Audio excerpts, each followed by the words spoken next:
Welcome back to Tendencies. I'm your host, Jay Suave. And I'm Jreese. And we're back with another week. If you tuned in last week, I want to say thank you. If you're here again, thank you again for tuning in. We're going to get straight into it. And yesterday we had a lot of great games in the NFL. Let's just get right into the recap of Sunday's games. I'll start with you, Jreese. What was your favorite games this past week? First off, let me say, them Eagles, baby. Oh, you already know goodness. where we at, how we coming. Oh, my goodness. People were sleeping on us because we only scored 10 points at the half. We were down by 7. But, we still ended up scoring 40 points on them boys. A.J. Brown, history maker. Jalen Hurts, great game. Didn't turn the ball over. Well, I guess he did on a brotherly shove. See, it's not impossible. I told y'all, it's not impossible to stop it. Just hope you get a bad snap like that happened this week. But that was the first game I want to talk about. The other game I want to talk about, the Broncos upset the Chiefs. A lot of people are going to be surprised about that, but I'm not going to lie, I'm not that surprised because the Broncos barely lost the first round 2 weeks ago. So this week, Russell Wilson had 3 touchdowns. He only had 114 yards, but he saw a really good performance with those 3 touchdowns. They also had a great rushing attack. Patrick Mahomes had 241 yards, 0 touchdowns, and 2 interceptions. But even though he did not see the end zone, Travis Kelce also had a great game. He had like 50-something receiving yards. Pacheco only had 40 yards, but he had 5 yards per carry. But he only had 8 carries. So I think definitely, especially with Patrick Mahomes feeling under the weather that game, we should have relied heavily on that run game, even with Pacheco averaging the 5 yards a carry. I think if they would have implemented a run game early on in the game, they would have led to greater success. Same thing with the Eagles. The Eagles had 3 carries for running backs in the first half, but that was the previous game I talked about. But yeah, that was a really great game. Another thing I want to talk about is the Panthers' win against the Texans. I said last week, I expected Texans to go out there and blow them out the water, but I won't be surprised if the Panthers do manage to get this win. I told you. And you know what? I was not surprised when the Panthers won. At the end of the game, I was hoping for the Panthers to win. But I'm not going to say too much about the game because I want you to get into it because I know you're excited about that. Those are your boys' first win. So I'm going to let you go ahead and say something about that. Yeah, I'll get into it, but I do want to touch on the games that you had. You said Philly and the Commanders. And I feel like that might be one of the last straws for Ron Rivera. Because 100%. Most definitely them being up by that big, them having a fantastic game, Philly with only 10 points at the half, they just keep holding out. And it's always the Commanders that look like they have your number every time. That's always a tough matchup for us. It's always a tough matchup. And you have A.J. Brown killing Emmanuel Forbes every week. And I don't even know why Slay wasn't even guarding Terry McLaurin whenever he scored on that one play where Terry McLaurin's just an athlete. But I mean, it was a crazy game. I wasn't expecting y'all to come back and win that game, but obviously everybody. I was. I mean, you gotta be your fan, but I mean, you just gotta lock in with that. But also, let me give a great shout out to Eric Bieniemy and Sam Howell because them boys tore us up on the defensive side of the ball. That offense was going crazy. They had like 400 passing yards until the end of the game. In the fourth quarter. Because Sam Howell's still a really young quarterback in his first year starting. So you would expect him to make some mistakes in the clutch. But before that, before he had to really rely on pushing the ball downfield. And rely on, getting the ball in the end zone to clutch up for his team.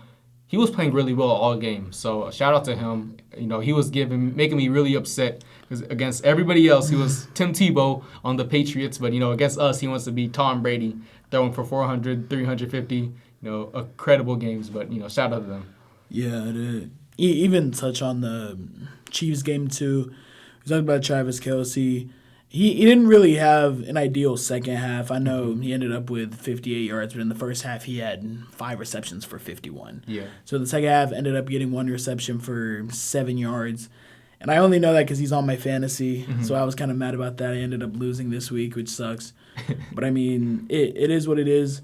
But just overall, good win for the Broncos. I mean, they haven't beat the Chiefs in 8 years since Peyton Manning was there, which is a pretty big deal for them. I mean, it's just been – I hope it's been a good weekend for Broncos fans. I know they're pretty happy about Russ. I know they're pretty happy about that defense they played. But I mean, I don't even know if Nick Bolton's still out. He's going to be out for a couple months, huh? Because he's on IR. Yeah. So most definitely, that was a pretty big loss for that defense, I'll say. But I don't want to take anything away from that. I don't want to take anything away from that Broncos team that just won this week. Mm-hmm. And even to talk about the Panthers, you got C.J. Stroud, you got Bryce Young, best friends since grade school, and they just went out there. They went out there and competed like they should. And Bryce Young, 22 for 31, 235 yards and a touchdown. And I'm pretty sure his QBR was about 130.1. Mm-hmm. And overall, just I won't say like an amazing game, but overall just a solid game by Bryce. And it was enough to win. I mean, if you can win with 15 points on the board, mm-hmm. you better take it because you got guys on the defense. You got Frankie Louvu with 12 tackles. I think he had a fumble recovery. Pretty sure Brian Brents had a couple of sacks there. I don't even think Brian Brents was supposed to end up playing that game, but then he ended up playing the game. And last week I was talking about if they might go out there and beat the Texans, and I wouldn't even be surprised. Mm-hmm.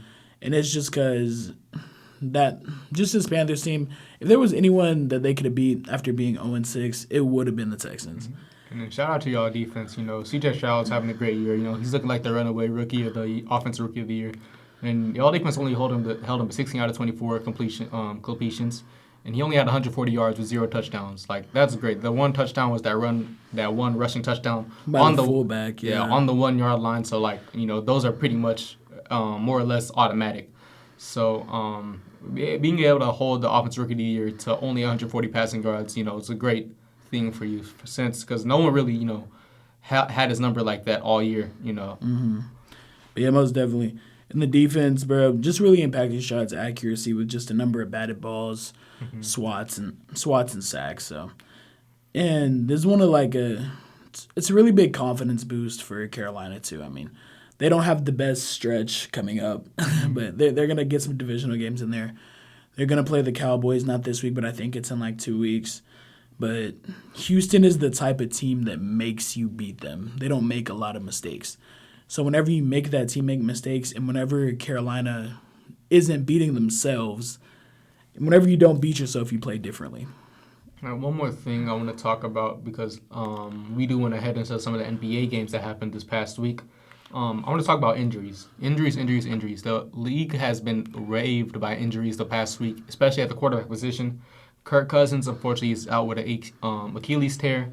Kenny Pickett is out with a rib injury. Matt Stafford is out with a thumb injury. Tara Taylor was released from the hospital a couple hours ago with a rib injury. Brock Purdy looked like at the end of the game, he was coming off a concussion protocol. Looked like he banged up his neck or banged up his head. He was holding his head at the end of the game after a late sack.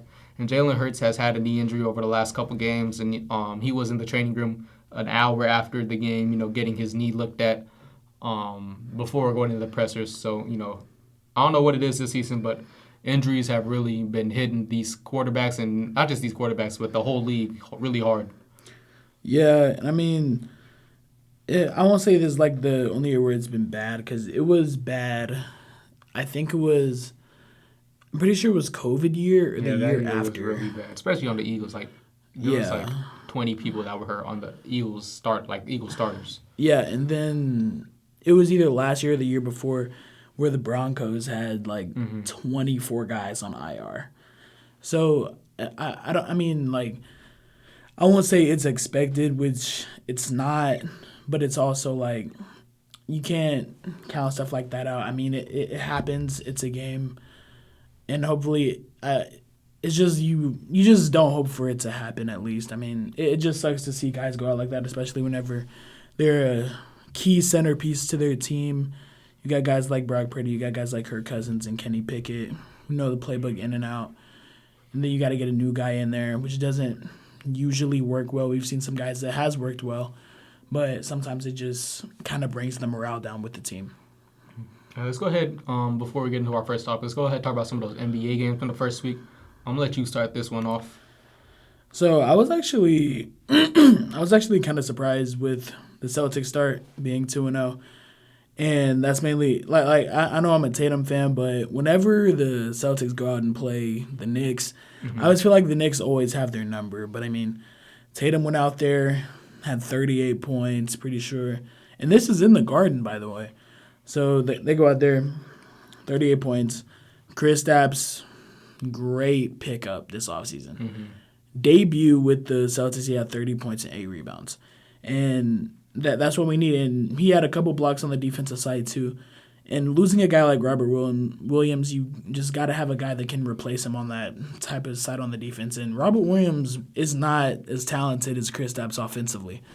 So whenever you have a guy who can do basically the same thing and more on that offense and able to contribute 30 points, I mean, the second game he just had 17 points but contributed 9 rebounds to the team. So I think that was a great pickup. Even with the Celtics, I feel like this team really even has a chance to have every starter on this team get an all-defensive award this year. Mm-hmm. And that can be first team, second team, or third team. You got Derek White, Jaylen Brown, you got Drew Holiday, Tatum, and Kristaps. That's a solid defensive team right there. So, then you even got the Nuggets starting off 3-0. And, I mean, hey, man, Jokic looking like the seasoned veteran he is. Just this last night, 28 points, 14 rebounds, 5 assists, and his 103rd game, recording at least 25 points, 10 rebounds, and 5 assists since 2020. And that's the most in the NBA. How do you feel about that, Jane? Yeah, man. I was hoping that the Nuggets, would cool off a little bit. Yeah. Especially after they did us in the finals. But, that is a great team. Jokic is the best center in the NBA right now. And, he's showing it to y'all again and again. He can do whatever he wants. He can go score if he wants. He can go pass the ball if he wants. He might not be the greatest defender out of all the centers in the league. But, he's still a, big body presence in the paint. So he can guard when he needs to. But, just what he brings to the offensive side of the ball is just incredible. And with him on that Nuggets team, they're going to make another deep run into the playoffs, probably another Eastern Conference Finals. And, given whoever they're going against in that series, a run for their money. And I also wanted to talk about the Celtics, but, you hit everything on the head pretty much that I wanted to say. Tatum and Porzingis, they ate in Game 1, and Derek Brown and Jaylen Brown both ate in Game 2, Derek White, yeah. Derek White, that's what I meant, my bad. Derek White, I was scared once I saw he went bald. Because whenever people go bald in the NBA, they always have another chip on their shoulder because, they lost all their hair. they got to play for something. Yeah, they have to play for something. It was about time, that headband wasn't working. He took it off post-game, and his head was like 80% forehead, 20% hair, so it was time to let it go. But the Heat, my team starting off kind of slow, 1-2. Jimmy had a good first game, but then he had a slow second game, and they had him load managing Game 3 of the NBA season, which is crazy. They said he hasn't played a game against the Nuggets in 4 games, out of their last 4 games, which is crazy because that's Jimmy freaking Butler. You want him on the court when he can. Yeah. Bam, I'm really high on Bam, as always. He's looking like a top 5 center in the league to me. Probably at that 5 or 4 or 5. He's definitely not 1 through 3. But I think he has a good argument to be, 4 or 5 in the league. What he brings defensively, and he's found his, rhythm on offense these first 3 games, which is what I wanted to see him bring to the table last year in the playoffs and at the end of the season. So looking that he's more comfortable with his offensive bag this year than he was last year is really great. Tyler Rowe is stepping up offensively and defensively. One of the knocks on Tyler Rowe was his defensive ability and, his prowess on the ball. And Tyler Herro has played, really good these first few games. First game, he started off a little slow with his shooting, It's the first game. Yeah, that's the first game. Yeah, you can't be mad. But the second and third game, he really picked it up. What I can be mad about, is Kyle Lowry in the first game starting slow. He had 0 points in the first game. He shot 1 basket, and he missed that 1 basket. He had only 2 assists and 4 fouls. Bro was just on the court looking thick for 30 minutes. Pause. But the memes. Y'all all have seen the Kyle Lowry in the jean shorts meme. Mm-hmm. So you already know what people call him. Jaime Jaquez has looked pretty good off the bench with limited minutes. Looking like a really good pickup in the first round for the Miami Heat. And Thomas Bryant, which I was really fond of, when he was on the Lakers, I think it's funny how you see LeBron scoring that record breaking point against the which team was it? Was it the Nuggets? Or was Yes. It? Yeah, and then you just see in the distance you see Thomas Bryant in the post holding his hand up, calling for the ball. Like, come on, dog, this is LeBron. Like, bro, everybody is on their feet right now. Uh-huh. Why are you even in the paint? I'm saying, Like, but he's been a really good backup these first 3 games for Bam, which is really great since before him we had Dwayne Dedmon and Cody Zeller, who were both not very good. We have Omar Yurtseven, what's it called, and he's just there. I don't even know if he's there anymore, but he was just there. he just be getting cardio. Exactly. I don't even think he'd be seeing the court at that much. So that's another team I wanted to touch on that briefly, and then let's go ahead and get into our first topic. Let's get, the first week of the NBA season has wrapped up. What do you think are your finals predictions this early in the season? I know it's way too early, but I'm just curious to see what teams you have potentially making the NBA finals this year. So I know we just touched on the Denver Nuggets, but we even talked about this either last week or the week before. I am still very high on the Phoenix Suns. And you can even see it whenever they ended up playing the Lakers. They did not have Bradley Beal or they didn't have Devin Booker. And they were still able to win that game They lost. They lost. Yeah. But what's it called? Kevin Durant ended up having 39 points. And Brown only had 22. You got guys like Josh Okogie on the defensive end, guarding guys like LeBron, guarding guys like Steph Curry, and holding them to 4 for 9 shots combined. So just with guys like that who can actually play defense against the best players in the world, and just being able to do that, the team has so much depth. I feel like they're really going to make a run for it if they can stay healthy, especially if you're able to get Bradley Beal back and Devin Booker back. I mean, they're going to get him back, obviously. It's game 3. Mm-hmm. But if they're able to stay healthy whenever that time comes, they'll definitely get there. And then the Eastern Conference, I got to rock with the Celtics, bro. Yeah. So I'm going to go with them. I mean, y'all know how high I am on them. So just Tatum, hopefully Jaylen Brown can dribble with his left hand in the playoffs, because people will try to exploit that. And I promise you, if it's another Boston Celtic and Miami Heat Eastern Conference Finals, I'm going to crash out. Man, I love those games. I love that competitiveness it brings, not to the teams, but to us, to you and me personally. Yes, bro, like, we won't even want to talk to each other whenever we lose. Man, we be trash talking the whole time. That's Game 7 at your house, or was it? Yeah, that we were at my house watching Game 7, and Tatum rolling his ankle on the second play of the game, and it was over since then, bro. Yeah.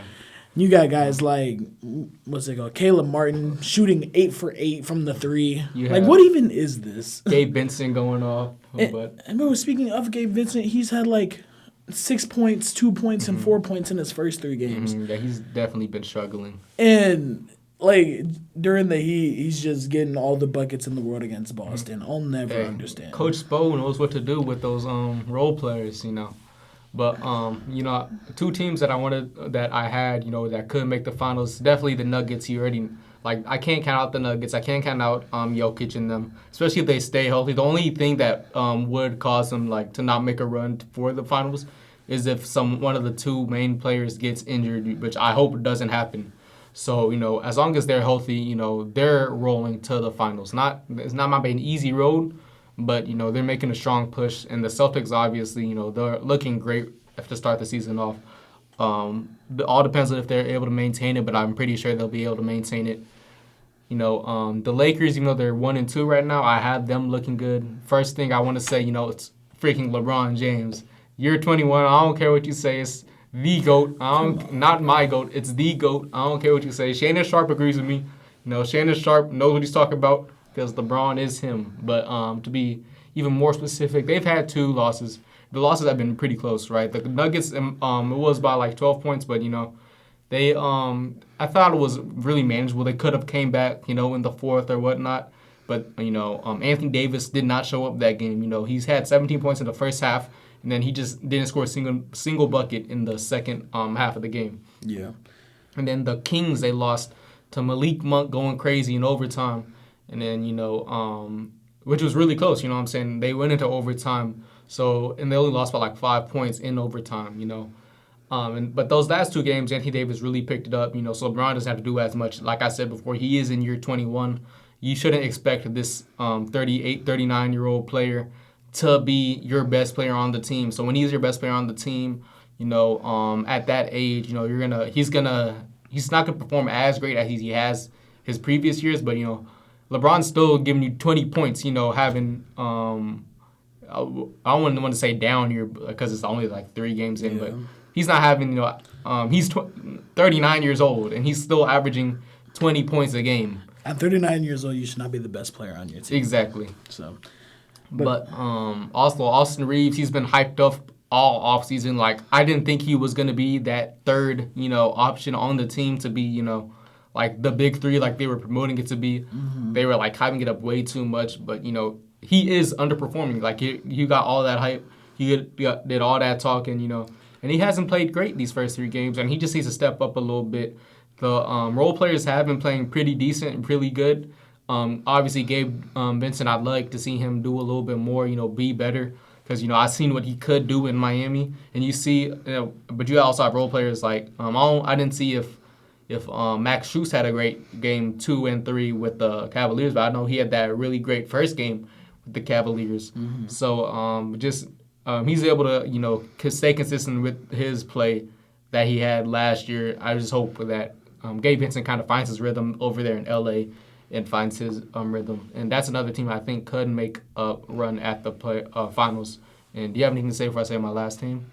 Yeah, I mean, I feel like there's another team you can never really count out whenever it comes to the NBA Finals, which is the dynasty, the Golden State Warriors. Yeah. So, I mean, they lost the opener at home, but they ended up winning the next 2 I'm pretty sure, on the road. And last year they lost their first 8 games on the road and still ended up making the playoffs. Made it to first round. Ended up losing in 7, but it was all good. I mean, they won the first round. Was it? Yeah, they won in the first round against Sacramento, and they lost to the Lakers in round 2. Yes, my bad. So they ended up beating Sacramento first round, lost to the Lakers in the second round. But Draymond is finally back after missing 2 games. I mean, you got Chris Paul coming off the bench, which is crazy. He hasn't done it in so long. It's been 1,366 games since he's came off the bench. And even like you said, you don't need a 38, 39-year-old player being your best player, which is why he's not, and he's coming off the bench.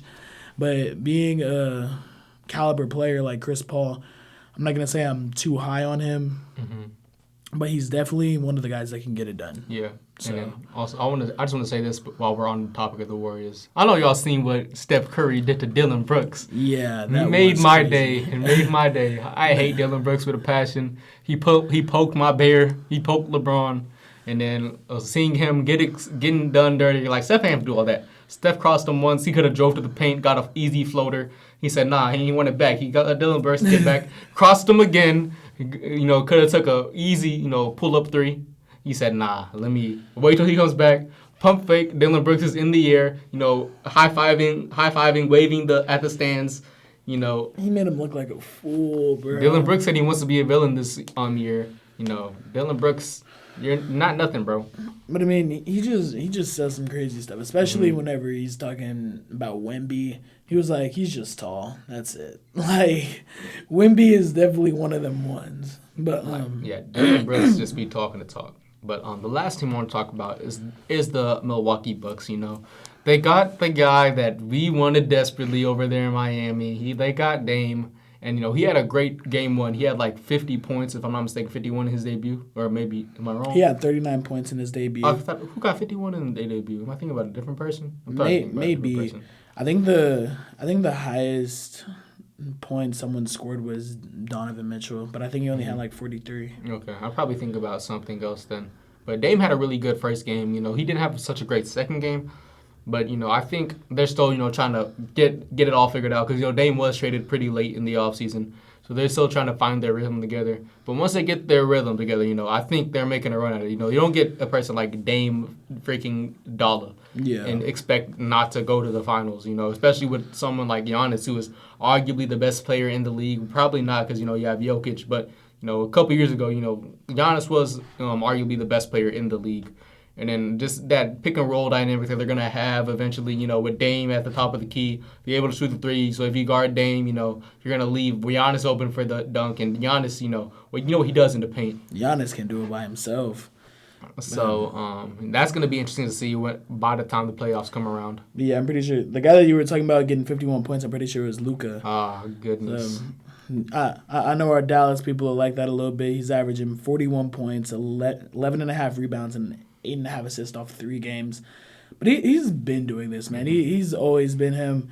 And I know some people kind of like to say he's overrated, but whenever he's healthy, whenever he's able to get on the court, and especially with Kyrie here this year, I think Kyrie's going to be questionable tonight.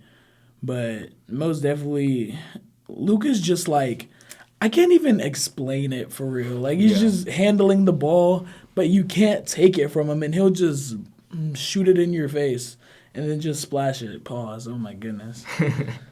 But, I mean, just one of the best in the league. I mean, you got Cam Thomas in his era right now. You remember him last year where he had, like, 4 or 5 games straight getting 40 points. I don't know what Brooklyn's doing. They're talking about putting him back on the bench, like, because his defense is a problem, which – this dude's averaging 30 points this year, bro. If you don't get him out there, getting him minutes so he can, because he needs more minutes because he is one of the best, which is crazy to say like right now, but I think right now he's one of the best scorers in the league, averaging 30 points.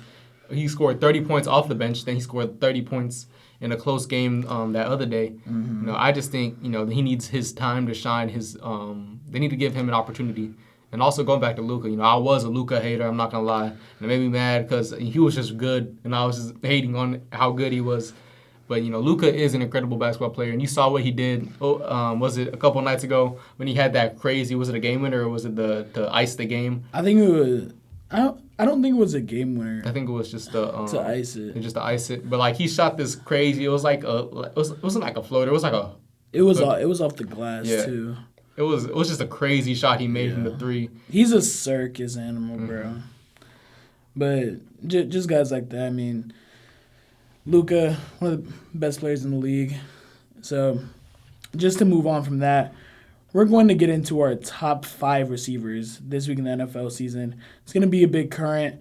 I'm going to go ahead and start with Jreese we have here. And I feel like I already know who you have at your top 1 because I know you're a Philly fan.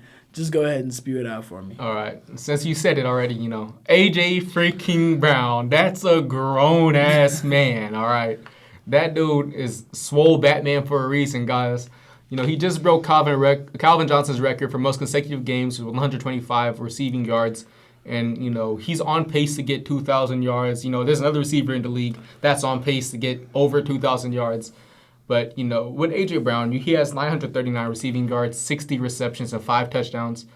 And after not having that many, I don't think he had, any yards in week 1. Think about that. He had no yards in week 1 because we have such a dynamic group of wide receivers over there in Philly. We have Devontae Smith, also Dallas Goedert, Quez Watkins. He's not having a great year, but I'll be joking about him. Do not mention Quez again. But Quez has that breakaway speed. We have Julio who scored his first touchdowns. I know his knees were hurting because he's 82 years old. But he scored a touchdown last week. But A.J. Brown's just looking incredible, man. He's looking really like his idol, Julio Jones, with what he's doing over there in Philadelphia. And, I'm excited to see how far he keeps that 125 receiving yard streak going on. And I'm just excited every time he goes on the field, because whoever he's going against, he's just bullying them, man. He's a great route runner. He has incredible strength for a wide receiver because once he gets the ball in the open field, he has great run after catch because he's like a running back, right? He's going to run you over. He can juke you out. Whenever he runs, he looks like he's running in slow motion, but he's going so fast, so it's crazy. He looks so controlled running the ball, too. Exactly. Number 2, it's really, this could go 1 or 2. But I had to say A.J. Brown because he's my boy at 1. So number 2 is going to be Tyreek Hill, right? He's the fastest wide receiver in NFL history to get 1,000 yards. And he's the fastest wide receiver in the NFL, period. That man has incredible speed. He has 1,014 yards on 61 receptions and 8 freaking touchdowns, bro. That's crazy. Mike McDaniels really opened up his ability to get open in space. He was doing that in Kansas City. But, what he's able to do in the Miami offense is just freaking incredible, man. He has great speed, like I said. That includes his great agility that he has when he's in open space. Like, if you have him one-on-one in coverage, you better, get some ice packs for your ankles because he's getting you going. And he has also, great route running, which I don't think he really had when he was in Kansas City. I thought, he was just fast in Kansas City, but I think, especially in Miami, he's definitely developed his route running skills even better. So now he's one of those premier route runners in the league. Number 3, I have Jamar Chase. He kind of has the best of both worlds right now from A.J. Brown and Tyreek Hill. He's fast and he's strong. Like he said in, week 3 or whatever? Excuse my language, but he's always fucking open, man. And he is, man, whenever he's running the routes, because right after he said that, they went on a mean win streak. Mm-hmm. And that dude can do everything. He can run routes. He'll go over there and moss you. I know people were downing him early when he was drafted because in the preseason he had a bunch of drops. And he went out there and won. He won Offensive Rookie of the Year, am I right? Mm-hmm. Yeah. And then he had an incredible rookie year, and he's just having an incredible year again this year. He has 60 receptions, 4 touchdowns, 656 yards. Like, he's just a great player all around, man. Number 4, I have Stephon Diggs. Stephon Diggs, he's having a really great year, and I feel like it's not talked about enough. He's always a top 5 receiver of the year, but he's always in the lower 5. But I think a couple of years ago, he was definitely, when he was first traded over to Buffalo, he was definitely a top 3 receiver in the league. Probably number 2. Probably not better than Devontae Adams. But, he was definitely a really good number 2 in the NFL at the wide receiver position. But, he's one of the best, if not the best route runner in the league. He has incredible quickness off the ball. I know you saw that one play a couple weeks ago when he caught that ball. He looked like he was tackled because he got hit by 2 people, spun out of that tackle, ran it all the way down the sideline for a touchdown. Like, incredible balance. One of my favorite plays that I keep bringing up to my boy Adam, who's a Saints fan, is when he was back in Minnesota. He had that, it was called the Miracle in Minneapolis. The Minneapolis Miracle, yeah. He jumped over, Marcus Williams, and then brought it all the way to the touchdown. Iconic, threw off his helmet in the stands, tears down his face, arms spread out. Incredible wide receiver. He has 748 yards on 64 receptions and 6 touchdowns. And Stephon Diggs is one of my favorite wide receivers in the game. That's like one of those moments that, like, you just got to be there, bro. Mm-hmm. Like, I remember exactly where I was, too. And I'm sitting there watching it with my family. Mm-hmm. And we, like, all of our jaws are just dropped. Like, it was insane. We were celebrating my cousin's graduation. Mm-hmm. And next thing you know, Stephon Diggs in the air, Marcus Williams on the ground, and the whole restaurant is screaming. Bro, that's probably I think that's more iconic to me, honestly, than the Odell Beckham catch. Yeah, easy. Because that play was just crazy, especially because it was a playoff game, and with the game on the line. Like, it's just insane. And I remember that specifically, not because of that moment. I just remember that because the week after, Philadelphia, went over to steamroll them boys on our way to the chip. But number 5, I have 2 people here because it can go up. And I'll say my first one because it might be cheating a little bit, but I have Travis Kelce. Since he's not really a receiver, but, he's really a receiver playing tight end. Because that boy gets loose in the open field. Pause. But, he get him up in the open field. You his iconic dance moves. He's getting more talk. He can talk about more right now because he's dating Taylor Swift and him as a tight end in the league, which is crazy. Swifties are going crazy. Swifties are saying that Taylor Swift made him, which is insane. But, Travis Kelce is for real. I feel like if you say that, then, there's no way you're not kidding. You just don't know ball at all. Because Travis Kelce has been the best best tight end in the league for the past few years, and he's arguably the best tight end in the league in NFL history, and you can make an argument for that. But Travis Kelce has 583 yards on 54 receptions and 4 touchdowns, and without Kelce, that offense just isn't clicking. You need Mahomes and Kelce. You need that duo. Without one or the other, that offense isn't doing and is not achieving the same greatness as they can be. You saw that in week 1 when Travis Kelce wasn't there and they lost to Detroit. You saw that last week. Patrick Mahomes was in 100%. So you couldn't get that full duo. So you need that whole duo to make that Kansas City team really great on offense. Yeah. You'll always need both of them 100%. Excuse me. And then the other one I have to say, I can't leave him out of my top 5, even though he is hurt right now. I have Jay Jettis, right? In 5 games, he had 571 yards on 36 receptions and 3 touchdowns. Like, that's almost more than Kelsey has in 7 games in 5 games. And he didn't even play the whole 5th game. Like, Jay Jettis could be the best receiver in football right now. He was definitely for the past 2 years the best receiver in football. But this year, if he wasn't injured, he'd probably be up there in the 1, 2, or 3 spot. But he is injured, so we have to take that accountability about who's playing right now. So I have to have him at 5. I could have been like someone like CeeDee Lamb or someone up there in that 5th spot. But you can't count Jay Jettis out ever, especially when he gets back. He's gonna be a main piece to that team with Kirk Cousins out of the lineup. So he's gonna really need to help out that quarterback that they put in for him. Yeah.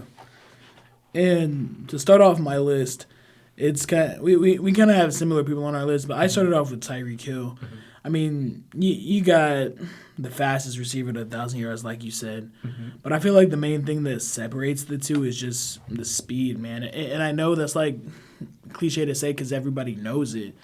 But, I mean, just the way that Mike McDaniels is able to get him open and how Tua will just drop it in the bucket for him, and there will be nobody around him at all. Like, it's crazy how these guys are professional athletes, and Tyreek Hill has them looking like they're amateurs. You could double team him, and he gets over the double team somehow. Exactly. And it's just insane to watch. And, like, whenever I watch A.J. Brown, it's just like they play 2 different styles of receiver. But I feel like Tyreek Hill's is just – it's more mesmerizing in my eyes. Mm-hmm. And second, I have A.J. Brown. I have your boy. And just broke Calvin Johnson's record for the most games with, 125 yards? Yeah, over 125 yards. Yeah. So it just broke that record, and that stood for a long time, guys. Like that's not something to just brush off. And you gotta thank Jalen Hurts to that too. He keeps getting him the ball, and he always does something with it. So and honestly, over these past few years since 2019, A.J. Brown's been one of the most mesmerizing receivers to even watch in the league. I mean, he's been a fan favorite especially since last year whenever he got traded to Philly, because he started getting more recognition. Of course, he had recognition in Tennessee because they ended up beating Tom Brady his last year in New England. Yeah. But I mean, that was definitely a good year. I still remember whenever he was back in Tennessee, and they had played the Texans in like week 14 or 15, and the Texans scored with around like 30 seconds left, and Ryan Tannehill and A.J. Brown go out there. Ryan Tannehill tossed that boy a 50-yard bomb, and he catches it. It's an easy moss. And just one of the greatest plays I've seen by him in general. But he's just one of the most strongest receivers, one of the best hands I've seen. Strong hands, too. I know y'all saw that one-handed catch. Yeah. Last game, got both knees down. Crazy, man. But, yeah, and at third, I got Stephon Diggs. I mean, he has the second most touchdowns in the league right now. It's been like a quiet thing for him because they've lost to teams like New England. But what are they, 5-3? I believe so, yeah. Yeah, they're 5-3 right now. They aren't necessarily 7-1 like Philly. They aren't 6-2 like Kansas City and all these teams in the AFC. You got Jacksonville, Baltimore, all those teams. But he's definitely had a really good year. He's always consistent in what he does too. So I mean, it's been a good year for him. And at fourth, I have Jamar Chase. He's always open. And ever since week 2, he's just been on a tear. Ever since he said that he's always open. And I'm pretty sure he's only had 2 games under 100 yards since then. And even under 100 yards, I'm pretty sure it's been like 70, 80. So just one of the best guys in the NFL. And the Bengals are definitely on the come up because the way that they've been playing, especially in Santa Clara last night, they've been a force to be reckoned with. And at 5, it was kind of a mix-up for me. Because I was thinking either current or keep guys like Jettas who are injured on this list. But I'm going to go ahead and put CeeDee Lamb on this list. And even with CeeDee Lamb, I feel like it's just a target thing. I know on this pod we were talking about not too long ago, is Dak Prescott the answer? I think if he's able to get CeeDee the ball the most he can, CeeDee could really save this man this year at least. Well, for sure. So if CeeDee Lamb is able to protect Dak this year, because the more CeeDee's targeted, the more he's producing. Mm-hmm. So because CeeDee's not the type of guy to drop the ball much, bro. He won't drop it unless it's overthrown, like seriously. And I know it sounds crazy to say that, but I honestly don't think I've seen him like actually have a bad drop in the NFL. I think he had a couple his rookie year, but it was still his rookie year, so he's still getting used to the game. But yeah, he's definitely one. That's why I had him at like my number 6. We could have put him on my top 5, but he is a great wide receiver, and I don't want to take anything away from that. Let's go ahead and talk about this. The 49ers have been on are on a 3-game losing streak right now, right? Mm-hmm. Ever since CMC's been in the lineup, but he got hurt, obviously a couple weeks ago. Deebo Samuel has been out. Trent Williams has been out. Do you think that 49ers are quote unquote frauds, or do you think Brock Purdy is getting exposed as a quarterback, or is his weaknesses just getting heightened now that he doesn't have all the weapons surrounding him? I don't necessarily think it's Brock Purdy getting exposed, but it's kind of the same thing that it happens with quarterbacks. I mean, you see last year he ended up, what week did he come in last year? Like week 9 or something like that. He came in the end of the year. Yeah, he came in late. Went 6-0 at the end of the year, but you don't have film on guys like that. Mm-hmm. So whenever you start getting used to people like that, and they even got a new coach in Steve Wilkes this year, even though he might lose his play calling duty. Mm-hmm. So, but I mean, I don't necessarily think it's anyone's fault. I just think people are getting more of the feel for Brock Purdy. I'm not going to say that he's not making mistakes, because every quarterback makes mistakes. I mean, whenever the 49ers are down, whenever they're tied or down going into halftime, Brock Purdy has 2 touchdowns and 7 interceptions in the second half. So, I mean, of course that's a quarterback problem. But you go up against the best guys in the league. You go up against Joe Burrow. Mm-hmm. You got to answer that call, because Joe Burrow is definitely he's going to come with his best. Mm-hmm. So if you're willing to answer that call and you're not throwing 3 picks in the second half at home, then it's just got to be – you just got to play better as Purdy. I mean, I know the 3-game losing streak – I won't say mainly, but it has to do with Trent Williams missing and Deebo Samuel missing. And those are key pieces inside this offense, but you still got some dogs out on the field. You got CMC, you got Ayuk, you got Kittle, just some dogs out there. And I know I talked about, I don't think that the 49ers should lose faith in Purdy. Like, you asked me not too long ago, do I think that he's an MVP candidate? Maybe not anymore. Yeah. Maybe not anymore. But at the time, yeah, which is why I don't think they should lose faith in him. But just get him ready week by week. And I know he just got put in protocol for a concussion, but he just has the centerpieces around him to succeed. So, yeah, I totally agree with what you said. I think Brock Purdy, definitely not an MVP candidate anymore. You know what I'm saying? He was having that hot streak, so we had to put him in the conversation. But, I don't think he's really getting exposed, and I don't think that the 49ers are necessarily frauds. But, they are in a bit of a slump right now. Defensively, they're getting their weaknesses are getting exploited.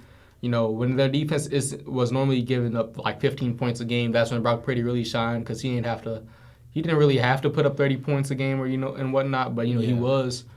But they still have one of the best defenses in the league in San Francisco, and they still have one of the best constructed teams in the NFL. So CMC is still the most versatile running back currently in the league, and he still has his case for Offensive Player of the Year. He has one of the longest streaks in NFL history with consecutive touchdowns. What is he, like on game 17 or something? 17. That's a whole season. That's insane, man. Brock Purdy right now, he's just proving that, he's not elite, which a lot of people were saying. But it doesn't make him a bad quarterback just because he's not elite. You know what I'm saying? Yeah. I think he's had a good game. Like this last game, he had a pretty good game, aside from the turnovers in the crucial moments when, you need to come back. So that's really what hindered him, turnovers in the crucial moments. Like we said before, when we were talking about him as MVP, we wanted to see what he would do when he doesn't have the lead, because every game before that, they always had the lead early. So we didn't really have to worry about, playing from behind. So now that we've seen him play from behind multiple times and kind of struggle to keep that same success of while he's behind trying to push the ball downfield, the pressure is getting to him a little bit more. You know what I'm saying? But I think this little stretch that they've been on, falling 3 games in a row, going behind Seattle, I think that this is a good thing for the 49ers and Brock Purdy in the long run because, it kind of brings him back down to earth, right? Mm-hmm. His head's not as high as it used to be, and which is what you kind of need, what I'm saying? Every quarterback needs that chip on their shoulder so they can continue to improve, to want to improve. If everyone thinks that, you are the best at what you're doing at all times and you don't think you need to improve at what you're doing, you're going to get complacent and the people are going to adjust to what you're doing, and then you're no longer the best and you're just staying the same. Mm-hmm. That's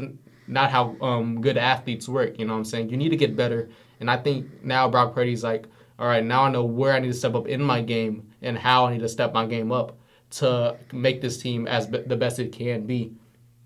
Brock Purdy's not going to be a Patrick Mahomes or Josh Allen or Joe Burrow type of player in the league, but, if he stays consistent and he improves at what he needs to improve at, he's really looking at having a good Kirk Cousins type of career, you know what I'm saying? Even though, people give Kirk Cousins a lot of slack, me included, you know what I'm saying? Because, Kirk Cousins isn't... Kirk O'James. Kirk isn't the greatest quarterback of all time, obviously. But Kirk Cousins is still a really good quarterback at the end of the day, and he'll get the job done when he needs to, you know what I'm saying? He probably won't win a Super Bowl as a starter, you know what I'm saying, Kirk Cousins. But Kirk Cousins will have those great games. He'll have those... games with mean yards. He'll have those games where he can take over at the end of the game and put the ball where he needs to put it in order to win the game. And I think Brock Purdy can have a Super Bowl ring on his resume, especially with the team that he's on. Mm-hmm. But he needs to step up as a quarterback, play more to his strengths because, he has great timing with the ball. He has the ability to get the ball out before the receivers break out their routes to put it where the ball needs to be, where the receiver needs to be. But I think he needs to be better at, over this last couple games, not letting the pressure get to him in late situations because, there's going to be a lot of pressure in those late situations. Yeah. You can see people like Jalen Hurts or Patrick Mahomes or Joe Burrow in those late situations when they're down. They're able to stay calm, poised, and controlled and maintain that success and do what they need to do in order for the team to win, you know what I'm saying? You saw that with Zach Wilson, you know what I'm saying, last game. They needed a field goal in overtime. Zach Wilson was able to push the ball down the field when he needs to, hurry up and snap the ball, clock it, or whatever he needed to do. You see what he said about that? No, I didn't see what he was said. He said 24 seconds? That ain't no problem. Man, Zach Wilson. What? This man is not him.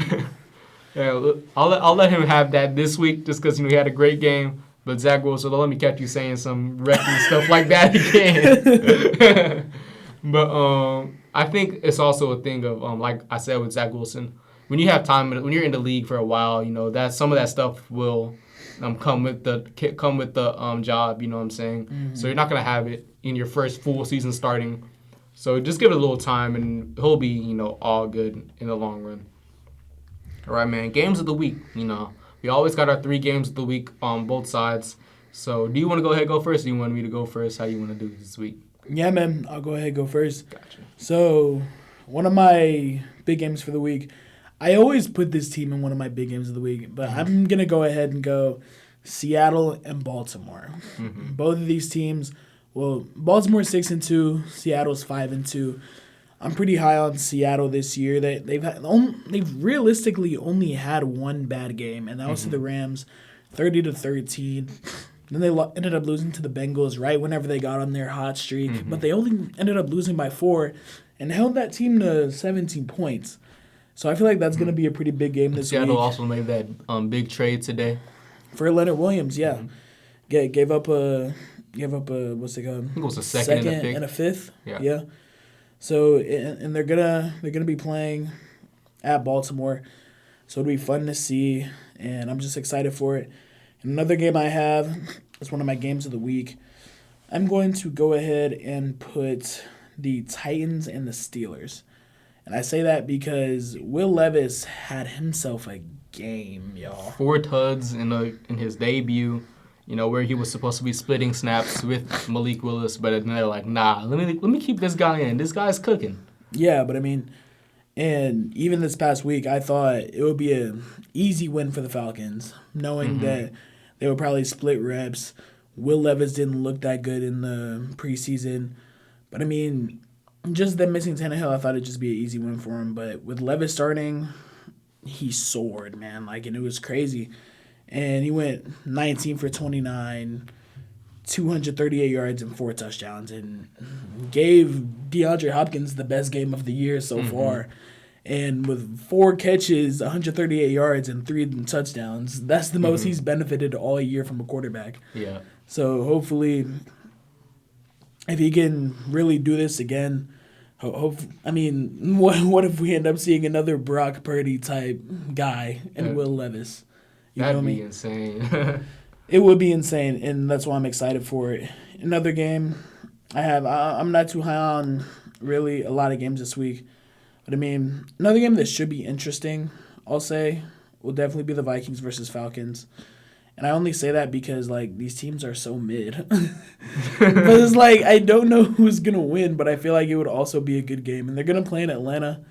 So we'll see how Arthur Smith uses Bijan. We'll see if Jordan Addison keeps his touchdown streak going on. But I definitely think it'll be a good game. Jordan Addison against that defense. I don't know how they'll play him, especially since Jettis isn't playing. So we'll definitely see how that goes. I definitely see a Falcons win in that game just because I don't know what they're going to do at the quarterback position. You know what I'm saying? They had that 6th-round quarterback playing at the end of the game this week against the Green Bay Packers. And, he was really struggling at that because, he's a 6th-round quarterback. He's not Brock Purdy. He's not the 1 in a million chance you get a late-round quarterback, another Tom Brady or anything like that. So I'm definitely curious to see what that quarterback situation is going to be like. I wonder if they're going to go sign a quarterback real quick to hopefully, try to win these last couple games, or they're just going to go straight up tank for the rest of the season. So I'm kind of curious to see what they're going to do without Kirk in the lineup for the rest of the year. But yeah, my first game of the week, I want to keep one to the end because you already know what game that's going to be. But the first game of the week, that's going to be the Dolphins versus the Chiefs. I'm curious to see how the Chiefs bounce back after, an embarrassing loss to the Broncos, you know what I'm saying, who aren't having a great year. But Patrick Mahomes should be 100% next week. He is dealing with the flu right now. So I believe by this time Sunday he'll be, 100%, if not 100%, real close to 100%. And I'm curious to see how that's going to work, how that game's going to be with those two, incredible offenses. Patrick Mahomes going against that Dolphins defense who just really stepped up their game. You saw Jalen Ramsey come back, almost had a pick 6. Mike McDaniels was upset because, he thought he was going to get a pick 6 that game, not a pick field goal. Mike McDaniels, I don't even know the word, but he's just one of the funniest coaches in the league, not on purpose. So unintentionally, that was what I was looking for. Yeah. And then that Miami's Dolphins offense is going to go crazy. I'm curious to see how good they're going to go against that Kansas City defense, who has been playing really well this year. And I want to see what Tyreek Hill does against his former team. Tyreek Hill, he didn't get paid enough when they didn't get the offer he wanted from the Chiefs. But, he still has a lot of love for that offense. He still has a lot of love for that, for Patrick Mahomes, his former quarterback. So I'm curious to see how that game is. I'm excited to see their reunion after the end of the game when they do the jersey swaps and whatnot. They go meet up. So I'm excited to see that. Other thing I want to say is the Bills and Bengals. You already know Josh Allen, Joe Burrow, 2 great quarterbacks. Stephon Diggs, Jamar Chase, 2 great wide receivers. Leonard Fournette just signed with the Bills. Not what he used to be. But, I still think he had really great years in Tampa Bay. And, even though he's not the same running back he was his early year in Jacksonville. So I'm curious to see what they do with James Cook going against Joe Mixon. So I just think, their offenses are going to really, really compete. I really expect a really good offensive game in this one. Even though they both have really great defenses, I just think the offense is going to take over for, those first 2 games that I had mentioned. And this last game I don't know what is going to happen here with Dallas versus Philly, one of the best rivalries in the game of football at Philadelphia. So Michael Parsons is saying, take over the link to Dallas fans. Like, y'all aren't Philly fans. Y'all aren't taking over the link. Bro, there's going to be so many fights, bro. I'm knowing. There's going to be 100% a lot of fights. We're gonna look at Twitter after the game, and there's just gonna be like 20 videos of fights. But I wish it was a primetime game because I have work that day. So hopefully I can get out in time to see at least the second half of the game. But I'm definitely excited to see how this game will be because they both have really strong offenses and they both have really strong defenses. So I'm curious if it's going to be an offensive game or if it's going to be a real defensive-heavy game because I don't expect a blowout either way, you know what I'm saying? Because Dallas, you have CeeDee Lamb, Tony Pollard, and Brandon Cooks and guys like that on the offense. So I expect them to score. And then, but I also expect A.J. Brown, Devontae Smith, DeAndre Swift, and Jalen Hurts. I expect them boys to go score. So I'm curious to see if the defense steps up their game and it's going to be a real defensive battle. I wonder who is going to be guarding CeeDee Lamb. Is it going to be James Bradbury? Is it going to be Darius Slay? Is it he's in the slot? Is it going to be Eli Ricks? Is it Bradley Roby going to be back? Is it going to be Kevin Byard? I don't know who's going to guard him. So I'm curious to see how all the matchups work like that. So that's my real game of the week. You know what I'm saying? But I'm excited for all three of these games. I think they're all going to be great games. Most definitely. And just speaking on that Cowboys and Philly game, I mean, I feel like the way to beat Dallas is just you got to get going on offense early. Mm-hmm. And that's the main reason how you get them because if you don't get going on offense early, their defense is already going. You could even see it this past week against the Rams. Yeah. They had 3 sacks in the first 4 plays. Mm-hmm. So whenever you do that, it already looks like it's over. You're punting the ball, and if it wasn't for the penalty coming back, it would have been 4 sacks in the first 4 plays, and that's insane. So I mean, just the way to go at them. I know what the Cardinals did. They ran at Micah all game, but I mean they adjusted. Obviously, it doesn't work as much like that anymore. Yeah. Also, got to limit the turnovers. Philly has had a turnover problem this whole season. So you don't want to give the Dallas defense, especially the turnovers, because they're gonna go score those turnovers. So we need to really focus on limiting those turnovers. Yeah, most definitely, and they still got some guys on the offensive line now. Tony Pollard didn't have the best of games last week. 12 attempts, 53 yards. But I mean, the Cowboys just had a good game in general, and whenever their defense has a good game, it's a good day for Cowboys fans. So we'll definitely see. Let's go ahead and do our top 5 teams. I'm going to let you go first. Let's start 5-1.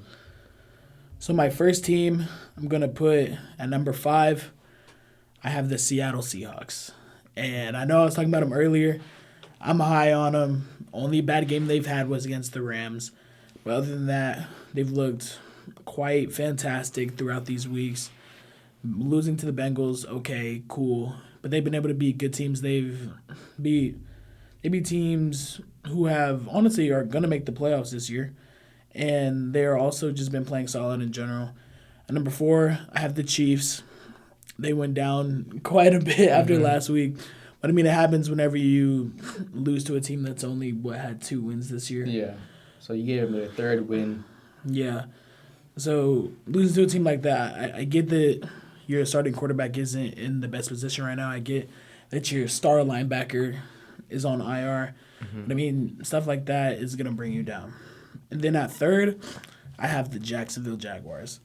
And I'm pretty high on them too. They've won 5 in a row. They're 6-2. They ended up just beating the Steelers at home. Steelers fans were sick about that. And I'm pretty sure it was a whole ref problem again at the end of the game. Even though they ended up losing by 10, it was a referee problem. At least that's what Deontay Johnson and George Pickens were trying to say. But, I mean, just winning 5 in a row isn't easy, especially whenever 4 of those wins came on the road. Yeah. So I got them at 3. At number 2, I got Baltimore. And just one of the best teams going around the league. They're definitely making their rounds around everything right now. So we'll definitely see a test with them this week against Seattle. They'll be playing at home, so maybe it won't be too crazy. And then at number 1, I can't believe I got to give you your respect, Jreese. But I'm going to put the Philadelphia Eagles up there. Yeah. They're still the only team with only 1 loss in the league. They've came back. They fought tooth and nail to be 7-1. The team has prevailed in bad times. I mean, their only loss came to the Jets, and the game was closer than it looked.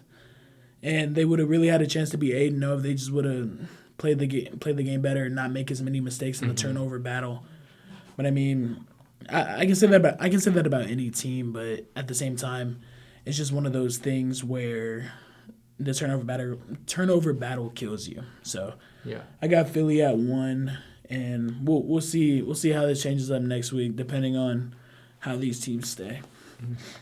Yeah, my list is pretty much the same, except the only thing, because I was torn between this team and the Seattle Seahawks for my number 5 position, but I ultimately chose the Dallas Cowboys. You know, I hate to give them their props, but they are a really great football team. That defense is for real, even without Trayvon Diggs in that lineup. You know, Micah Parsons is a freaking animal, you know, and he really worries me no matter who he's going to be on, no matter if it's going to be Lane Johnson or Jordan Mailata, even though Jordan Mailata is the highest rated offensive lineman in the league right now. You know, Micah Parsons is not one to mess with. So I'm really worried about that defense. That offense has come alive in the last couple games, you know, especially after losing to the 49ers in an embarrassing fashion. Yeah, I mean, you got Dak Prescott, 25 for 31, 305 yards and 4 touchdowns. Mm-hmm. So that usually don't see that from it. And we would always say the defense carries him. He definitely carried that defense. Dak heard us talking that trash and said, "Let me show y'all boys what's up." So, that team is really scary. Number 4, I have the Chiefs as well. You know, the Chiefs, even though they did lose to the Broncos, which you don't want to do, so they moved down from my number 2 spot. But, you know, they're still the Chiefs. I still think that when Patrick Mahomes is healthy again, they'll really shine. So, the only way they'll move down is if they lose this week to the Miami Dolphins. Mm-hmm. So, I'm curious to see how they play against this team, another great team in the NFL. And this is really going to be a showing for both teams. You know what I'm saying? It's going to be if two of them boys win, it's going to be the first win against a team that's over 500. And if Kansas City loses, you know, they have a lot of stuff to worry about. You know what I'm saying? Because that game's after the trade deadline, so they can't make any moves. So they're going to have to stick with what they have and figure out how they're going to succeed with the weapons that they currently have in the situation that they have without Nick Bolton still on IR. I think he's on IR for another couple weeks. Number 3, I have Jacksonville Jaguars as well. You know, even though they have won a lot of their games really ugly, you know, they have won those games. So I had to put them at number 3. You know, Trevor Lawrence is looking great, you know, in that offense. Calvin really had a really great game after, looking really dead on that offense for the last couple weeks. Travis Etienne looking great. That defense is looking really good. So there's not really much I can say about that team except, I wish their team games that they have won haven't been so ugly. You know what I'm saying? But you can't count a team out for winning ugly games because at the end of the day, they did win those games. Yeah. Number 2, I have the Baltimore Ravens. You know, Baltimore Ravens are just a great team. Lamar Jackson is an incredible quarterback in the league. You know, like I said before, MVP candidate. Gus Edwards had 3 touchdowns on the ground. Gus Edwards is a super underrated running back. I don't know if I would put him in my top 5 or anything like that, but, you know, people don't talk about him enough. He's a great running back in the league, and he deserves his props. And this is all without Odell Beckham playing great at all this year. You know what I'm saying? Odell was seen frustrated on the sidelines at the end of the game last week, even though they did win, right? Because, you know, Odell Beckham has a certain standard that he holds himself up to. You know, people expect a certain thing from Odell Beckham Jr. to go out there and, you know, perform to the highest quality that he can, and he hasn't so far. So once Odell gets to start clicking with what's his name? I'm sorry, I forgot his name. Zay Flowers, and then Mark Andrews. You know, them boys are really going to be moving, especially with that ground attack that they have with Gus Edwards and Lamar Jackson. You know, if they get that air attack really going with Odell activating himself, you know, I think that offense is really going to take its stuff to another level. And number 1, I had him at number 1 last week. They're number 1 again this week. You had him at number 1 too. You already know who I have. I have them boys. Them dogs. Come on now. Them Philadelphia Eagles, baby. You know, no matter what, you know, even though we did start off a little ugly this week, we still ended up scoring 40 points. And all out this, Jalen Hurts had his best game of the season, I think. You know, he had, let me think. He had 4 tutties, 2 to AJ. He had 1 to Devontae Smith wide open in the back of the end zone. And he had 1 to Julio who got a contested catch. Julio went up there, showed him, he still has some left in the tank, baby. The only thing I really wish that we get going a little bit more is that offensive rushing attack. Because, we had that really good rushing game, those 2 rushing games that were really great, week 2 and week 3. And then we kind of shied off from the rushing attack. Like I said earlier, in the first half, we only had 3 rushing attempts with the running backs, 1 for DeAndre Swift and 2 for Kenny Gainwell, who fumbled one of those rushing attempts. So I definitely want to see DeAndre Swift get a little bit more touches in that offense, because I think if you give him the touches in the offense behind that offensive line, behind Jason Kelsey, Lane Johnson, and all that, and Cam Jurgens is expected to come back soon off IR, and Landon Dickerson is looking great as well this season. I think that DeAndre Swift could really, cement himself as a top 5 league in the back. Like LaShawn McCoy said, the only running back in Philadelphia over the last couple years that could take that number 25 from him, and he'll give him their blessing, you know what I'm saying? So I really think that our offense is looking really great. Our defense had a bad game last week, I'll say that. But, that's the first really bad game all season, aside from the other Washington game, which is, like I said, it's a divisional game, so it's going to be played a little bit different. So that defense is legit, though. We just got Kevin Byard, who even he held himself accountable, said, even though I just got traded here Tuesday, I need to be better. I need to have a better game. So going forward, I think that, once they get all used to each other, we get some of those pieces back on defense. Jalen Carter went out this game with a back injury. So hopefully he comes back healthy in the next couple weeks. Hopefully he's ready for the Cowboys. If not, I'm not tripping. Most importantly, I want him to get healthy. But, we have Slay, we have Bradbury, we have Reed Blankenship is looking like a pretty solid safety aside, especially except for last game. Last game he did struggle. But he's had, what they call him. They call him, I don't even know what they call him. I think they call him the Milkman, bro. That's insane. That's a crazy nickname. But we have Eli Ricks, who is looking like really good in that slot position, even though we're not giving him enough snaps. You know what I'm saying? I think if we give him enough snaps, let him develop a little bit more, he'll be a really good, defensive back for that slot position. Bro, it's crazy about Eli Ricks because I've been watching him since he was at Modern Day in high school. Mm-hmm. That's insane to think about. And then he went undrafted and then, signed with the Philadelphia Eagles. Him going undrafted was crazy. But, that's going to wrap up my list. I think, we had really everything was the exact same except for the Cowboys. If this was the Cowboys and Seahawks, so if this was like Stephen A's A-list, everybody around America would give this an A.